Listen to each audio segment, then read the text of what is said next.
ہشام العروہ نبی عائشہ رضی اللہ عنہ ان قوما قالوا، حضرت عائشہ رضی اللہ عنہ فرماتی ہیں کہ ایک قوم نے حضور اکرم صلی اللہ علیہ وسلم کی خدمت میں عرض کیا، ان یا رسول اللہ کے رسول، لوگ ہمارے پاس گوشت لے کر آتے ہیں، ان قوما یاتوننا باللحم، یہ رہتے تھے مدینہ منورہ میں، اور اطراف کے لوگ جو ایمان لا چکے تھے، بہرحال وہ اپنے ان بھائیوں کی خدمت کے لیے یا کچھ رشتہ دار رہے ہوں گے، حوالے مدینہ جو دیہات کے بادیہ کے وہاں کے رہنے والے لوگ گوشت لے کر آتے ہیں ہمارے پاس، لا ندری ذکر اسم اللہ علیہ ام لا، اب ہمیں پتہ نہیں کہ انہوں نے بسم اللہ پر کے جانور کو ذبح کیا ہے یا بسم اللہ نہیں پڑھی ہے یا نہیں پڑھی ہے، یہ ہمیں پتہ نہیں ہے، ہو سکتا ہے پڑھی ہو سکتا ہے نہ پڑھی ہو، یہ احتمال پیدا ہو گیا۔ وقال النبی صلی اللہ علیہ وسلم، نبی اکرم صلی اللہ علیہ وسلم نے فرمایا، سم اللہ علیہ وکلوا، بسم اللہ پڑھو اور کھا لو، بسم اللہ پڑھو اور کھا لو، یہ آپ نے جواب دیا۔ کوثر الجاری میں لکھا ہے کہ یہ ارشاد آپ صلی اللہ علیہ وسلم کا اور یہ روایت، اس سے جمہور علماء، امام ابو حنیفہ، امام مالک، امام احمد بن حنبل یا ائمہ ثلاثہ کا مسلک واضح ہوتا ہے کہ متروک التسمیہ عمدن یہ حرام ہے، میتہ کے حکم میں ہے، جانور کو ذبح کرتے ہوئے عمدن بسم اللہ ترک کر دی گئی تو یہ حرام ہے، یہ مسلک یہاں سے واضح ہوتا ہے۔ کیسے؟ اس لیے کہ لوگ سوال کر رہے ہیں، لا ندری اذکر اسم اللہ علی ام لا، تو سوال جو کرنا ہوا، سوال کرنا دلیل اس بات کی ہے کہ بسم اللہ پڑھنا واجب ہے، اگر بسم اللہ نہیں پڑھی تو جانور حرام ہو جائے گا، تو سوال ہی سے مسئلے پر روشنی پڑتی ہے۔ اگر بسم اللہ پڑھنا واجب نہ ہوتا، صرف سنت ہوتا جیسا کہ شافعیہ کا مسلک ہے،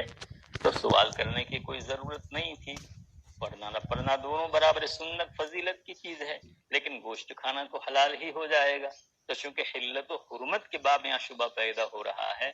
اور سوال ہو رہا ہے، یہ دلیل اس بات کی ہے کہ بسم اللہ پڑھنا جو ہے واجب ہے، یہ مسئلہ یہاں سے واضح ہو رہا ہے۔ اور رسول اکرم صلی اللہ علیہ وسلم نے جواباً فرمایا، سم اللہ علیہ وکلوا، وہ آپ یہ فرمانا چاہتے ہیں کہ مسلمان کا ظاہری حال یہی ہے کہ اس نے ضرور بسم اللہ پڑھی ہو، اس لیے کہ بسم اللہ کا وجوب سب کو معلوم ہے کہ بسم اللہ پڑھنا واجب ہے،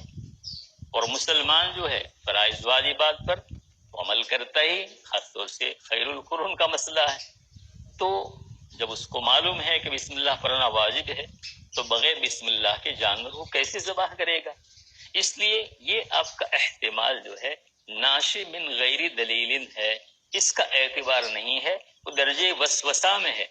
لہذا اس کو چھوڑو، اس وسوسے کو چھوڑو، اور جب کھانے بیٹھو تو کیا کرو، بسم اللہ پڑھو اور کھانا کھا لو، اس گوشت کو کھا لو۔ گویا یہ احتمال ترک تسمیہ کا جو ہے، اس کو آپ صلی اللہ علیہ وسلم وسوسہ قرار دے رہے ہیں، اس مسئلے سے آپ کوئی تعرض نہیں فرما رہے ہیں، اور اگلا مسئلہ بیان کر رہے ہیں، سم اللہ علیہ وکلوہ۔ اس سے ایک اور اشکال کا جواب ہو گیا کہ اگر سم اللہ وکلوہ سے مراد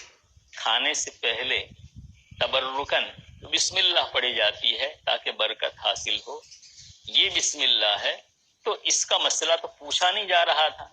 کہ کھانے سے پہلے بسم اللہ پڑھی جائے گی یا نہیں پڑھی جائے گی، نہیں پڑھی گئی تو کیا ہوگا، یہ مسئلہ تھوڑے دریافت کر رہے ہیں، مسئلہ تو ذبیحے کا دریافت کر رہے ہیں کہ جس جانور کو بغیر بسم اللہ کے ذبح کر دیا گیا ہو اس کے گوشت کا حکم کیا ہے،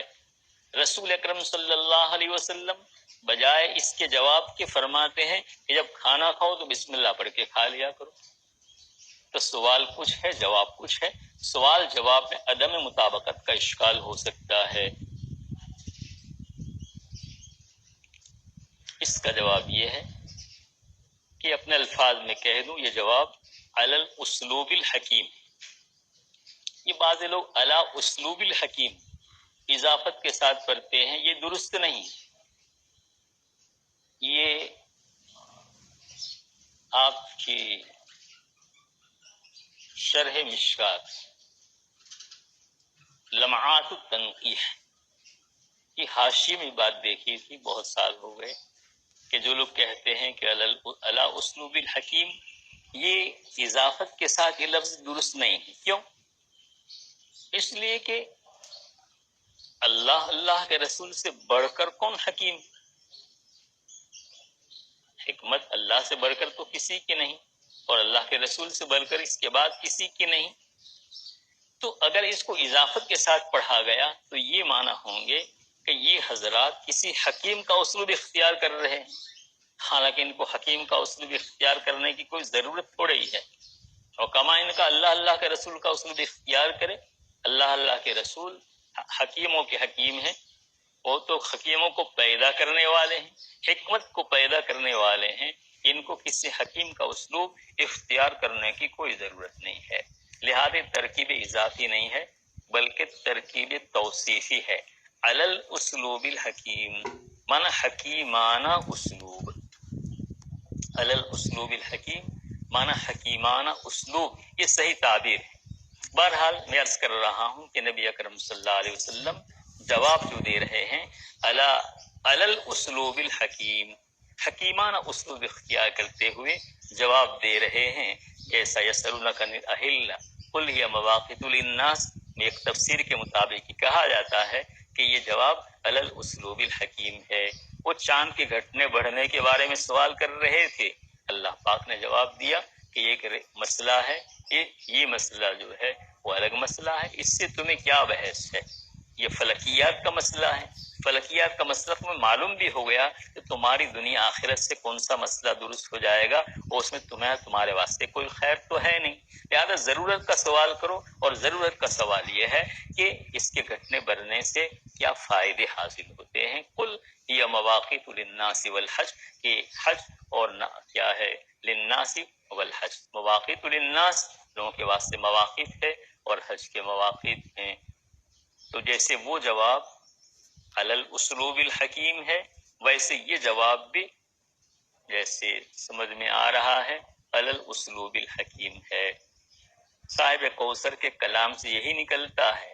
اس لیے کہ آپ فرماتے ہیں کہ رسول اکرم صلی اللہ علیہ وسلم نے جو مہم تھا اس پر رہبری کی، گویا آپ نے اس میں ضمناً جواب دے دیا کہ یہ احتمال ناشی من غیر دلیل ہے، لہذا اس کا کوئی اعتبار نہیں ہے اور اس کے سوال کی ضرورت نہیں ہے۔ کام کا سوال، جس سوال کے پیچھے کوئی حقیقت ہی نہیں ہے، ایسا سوال کرنے سے کوئی فائدہ نہیں ہے۔ سوال فائدے کا کرو کہ ہم جب کھانا کھائیں تو ہمیں کھانے میں برکت کیسے ہوگی، اس کی تو برکت کی ضرورت ہے، لہذا بسم اللہ پڑھ کے کھاؤ، اس سے تمہارے کھانے میں برکت ہوگی۔ یہ ہے جواب علی الاسلوب الحکیم، یہ تعبیر اپنی ہے، واللہ عالم بالصواب۔ بہرحال رسول کرم صلی اللہ علیہ وسلم کو جواب دے، سم اللہ علیہ وکلوہ، بسم اللہ پڑھو اور کھانا کھا لو۔ یہاں کوثر نے تو بعد شرح لکھا ہے، لیکن علامہ عینی کے کلام سے معلوم ہوتا ہے کہ علامہ کرمانی رحمت اللہ علیہ نے اس روایت سے بسم اللہ کے عدم وجوب پر استدلال کیا ہے۔ کرمانی ہیں آپ کے شافعی ہیں، اور ابن حجر نے بھی مبہم کلام یہاں ذکر کیا ہے، وعدہ کیا ہے کہ ہم سید الذبائح میں اس کو مفصل ذکر کریں گے۔ باقی کرمانی نے اصل اس سے استدلال کیا ہے کہ تسمیہ عند الذبح واجب نہیں ہے، اس لیے کہ آپ صلی اللہ علیہ وسلم فقال النبی صلی اللہ علیہ وسلم سم اللہ علیہ وکلوہ، یہ جو سم اللہ، یہ بسم اللہ جو ہے، یہ بسم اللہ کا تذکرہ یہاں ہے، یہ بسم اللہ کھانے والی بسم اللہ نہیں، جو کھانے سے پہلے پڑھنا سنت ہے وہ بسم اللہ نہیں ہے۔ یہ عینی شرح عینی میں لفظ غیر رہ گیا ہے، اور کوثر الجاری میں غیر لکھا ہوا ہے، اور غیر ہی سے مسئلہ واضح ہوتا ہے، اس لیے کہ بسم اللہ اگر یہ ہے کھانے کی برکت والے بسم اللہ ہے، جب تو پھر کوئی مسئلہ ہی نہیں ہے، یہ تو اپنا مسلک ہے۔ لیکن یہ کرمان یہ کہہ رہے ہیں یہ تسمیہ جو ہے وہ دوسرا تسمیہ ہے جس کا آپ حکم دے رہے ہیں، وہ بسم اللہ برکت اللہ والا تسمیہ نہیں ہے، بلکہ یہ دوسرا تسمیہ ہے۔ کیا مطلب؟ اگر کوئی شخص، تم جو احتمال پیش کر رہے ہو کہ یہ لوگ گوشت لے کر آتے ہیں پتہ نہیں بسم اللہ پڑھی نہیں پڑھی، تو اگر بسم اللہ نہیں پڑھی ہے تو تم لوگ اس کھانے پر بسم اللہ پڑھ لو، وہ اس بسملہ کا قائم ہو، ترک بسملہ کا قائم مقام ہو جائے گا، بسم اللہ پڑھ کے کھا لو۔ تو یہاں جس بسملہ کا تذکرہ ہے وہ اس سے پتہ چلا کہ اگر کوئی بسم اللہ ترک کر دیتا ہے تو بسم اللہ ترک کرنے کی وجہ سے وہ گوشت حرام نہیں ہوگا، لہذا بسم اللہ پڑھنا واجب نہیں ہے۔ پھر اس کی تلافی اس طرح ہوگی کہ جب ایسے گوشت کو آدمی کھانے لگے جس پر بسم اللہ کو ترک کر دیا گیا ہے، تو یہ اس ترک بسم اللہ کا قائم مقام ہو کر یہ گوشت اس کے واسطے حلال ہو جائے گا۔ سم اللہ علیہ وکلو، تم اس پر بسم اللہ پڑھو اور اس کو کھا لو۔ یہ خلاصہ ہے علامہ کرمانی رحمۃ اللہ علیہ کے کلام کا۔ آئینی نے اس کا جواب دیا ہے، اس کو چھوڑ دو، وقت رہے گا نہیں۔